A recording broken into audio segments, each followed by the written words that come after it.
अस्सलाम वालेकुम viewers, I hope कि आप खैरियत से होंगे। आज के इस वीडियो के अंदर हम 8 इंपॉर्टेंट एडवांस इंग्लिश स्ट्रक्चर देखेंगे जो हम अपनी डेली लाइफ में बहुत ही ज़्यादा यूज़ करते हैं। इन स्ट्रक्चर्स का यूज़ करते हुए आप अपनी इंग्लिश को मज़ीद इम्प्रूव कर सकते हैं, मज़ीद बेहतर बना सकते हैं और आप हर एक के साथ आप फ्लुएंट इंग्लिश बोल सकते हो और ये बहुत ज़्यादा हेल्प करते हैं इंग्लिश बोलने में। सो आए हम अपना टाइम वेस्ट के बगैर वीडियो को स्टार्ट करते हैं और इन स्ट्रक्चर्स को वन बाय वन हम सीखते हैं। हमारा फर्स्ट स्ट्रक्चर है किसके कहने पर। किसके कहने पर या किसके इशारे पर, किसके इशारे पर। ये कहने के लिए आप इंग्लिश में जो एडवांस इंग्लिश स्ट्रक्चर का यूज करेंगे वो होगा at whose behest. At whose behest इसका स्ट्रक्चर कुछ है at whose behest plus sentence. At whose behest plus sentence. आइए इसके कुछ सेंटेंसेस देखते हैं और इसको अच्छी तरीके से सुनने की कोशिश करते हैं। किसके कहने पर तुमने ये कोर्स ज्वाइन किया। किसके कहने पर तुमने ये कोर्स ज्वाइन किया। At whose behest did you join this course? At whose behest did you join this course? किसके इशारे पर वो नाच रही है। किसके इशारे पर वो नाच रही है। At whose behest is she dancing? At whose behest is she dancing? आप किसके कहने पर पढ़ा रहे थे। आप किसके कहने पर पढ़ा रहे थे। At whose behest were you teaching? At whose behest were you teaching? ये मीटिंग किसके कहने पर रखी गई। ये मीटिंग किसके कहने पर रखी गई। At whose behest was this meeting arranged? At whose behest was this meeting arranged? किसके कहने पर आपने कंपनी छोड़ दी। किसके कहने पर आपने कंपनी छोड़ दी। At whose behest did you leave the company? At whose behest did you leave the company? उसने किसके कहने पर माफी मांगी।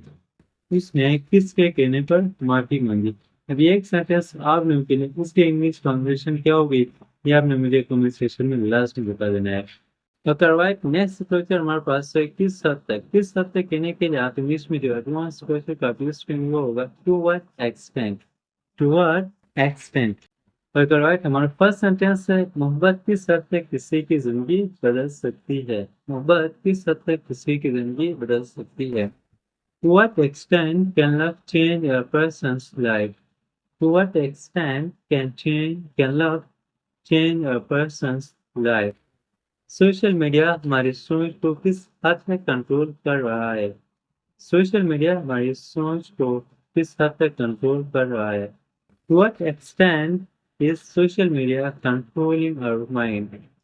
To what extent is social media controlling our mind?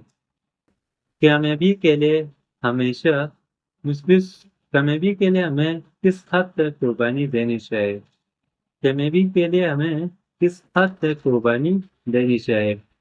To what extent should we sacrifice for success? To what extent should we sacrifice for success? किस हद तक तुम सोचोगे। किस हद तक तुम सोचोगे। To what extent will you think? To what extent will you think?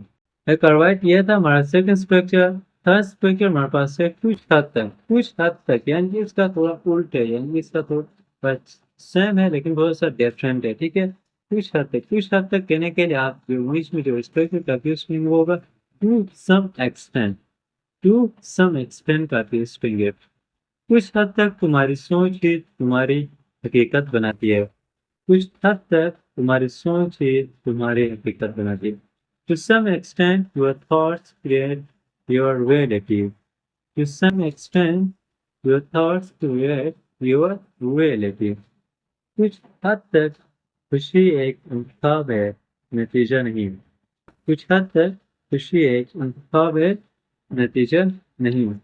To some extent, happiness is a choice, not a result.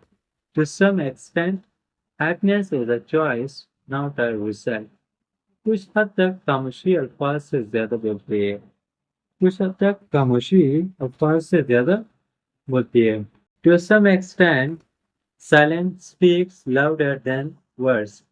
To some extent, silence speaks louder than words. कुछ हद तक उसकी सोच ठीक है, कुछ हद तक उसकी सोच ठीक है, यानी कि वो कुछ सोच रहा है और वो काफी बेहतर कह रहा है, राइट? सोच टाइम आप कह सकते हो कि कुछ हद तक उसकी सोच ठीक है. To some extent, his thinking is right. To some extent, his thinking is right. कुछ हद तक वो आपका साथ देगा. कुछ हद तक वो आपका साथ देगा. To some extent, he will support you.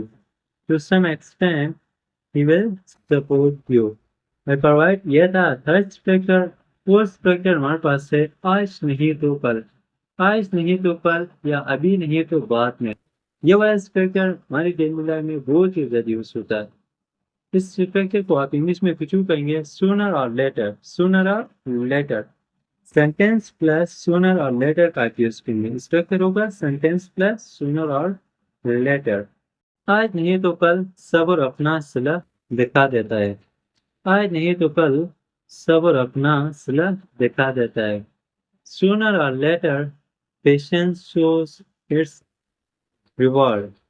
Sooner or later, patience shows its reward. अभी नहीं तो बाद में हर दर्द ताकत में बदल जाता है. अभी नहीं तो बाद में हर दर्द ताकत में बदल जाता है. Sooner or later, every pain turns into strength. Sooner or later, every pain turns into strength. अभी नहीं तो बाद में आपको दर्द महसूस होगा. अभी नहीं तो बाद में आपको दर्द महसूस होगा. Sooner or later, you will feel the pain. Sooner or later, you will feel the pain. अभी नहीं तो बाद में आपको सच बोलना होगा. अभी नहीं तो बाद में आपको सच बोलना होगा. Sooner or later, you will have to speak the truth. Sooner or later, you will have to speak the truth. Otherwise next track हमारे पास है कुछ भी कहो. कुछ भी कहो, जो चाहो कह लो, जो चाहो कह लो. ये कहने के लिए आप इंग्लिश में जो एडवांस स्ट्रक्चर का यूज करेंगे वो होगा से व्हाट यू विल. से व्हाट यू विल का यूज करेंगे और ये वाला स्ट्रक्चर हमारी डेली लाइफ में बहुत ही ज्यादा यूज होता है. सो आप भी इस स्ट्रक्चर का यूज कर सकते हो और अपनी इंग्लिश को निश्चित बेहतर बना सकते हो, निश्चित इम्प्रूव कर सकते हो.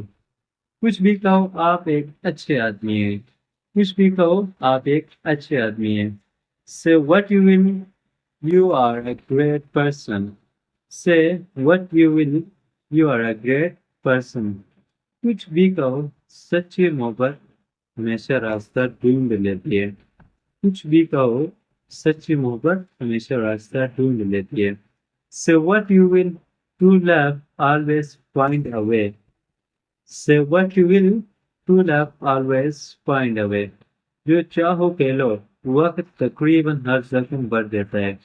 यानी क्या है कि आप से दर्द से आप गुजर रहे हैं, राइट? सो जैसे जैसे वक्त गुजर जाता है तो फिर वो आप ना दर्द आप भूल जाते हो, तो उस हम कह सकते हैं कि हमको वक्त हर जख्म भर देता है, राइट? सो आप इसको इंग्लिश में क्यों कह सकते हो कि से what you will time heals almost everything. Say what you will, time heals almost everything.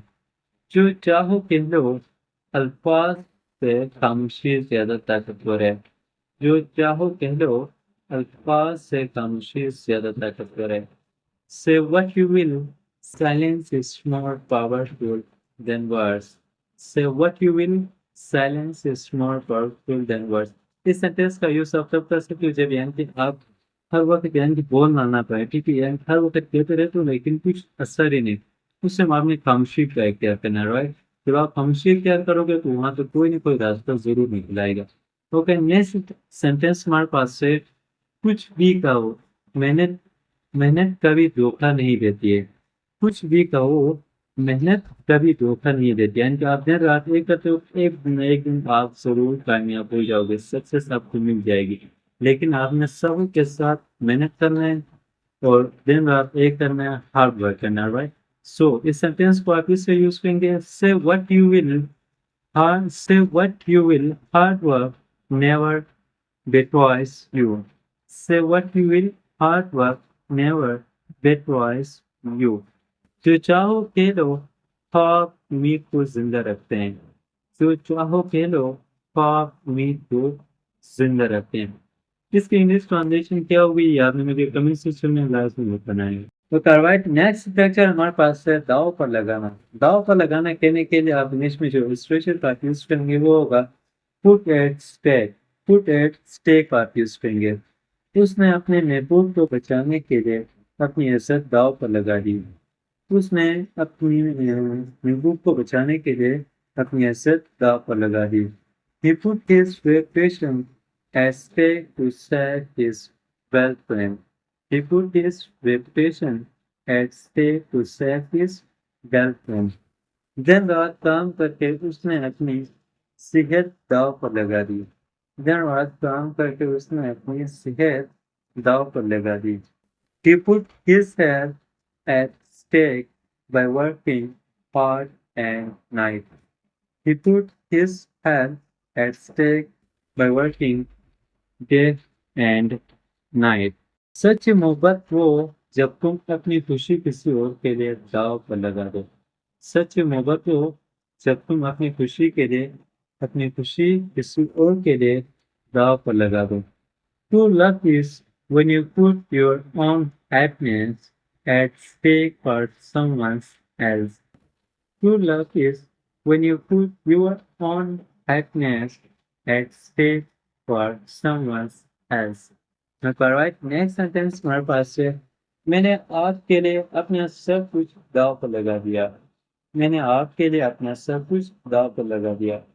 I put my everything at stake for you. I put my everything at stake for you.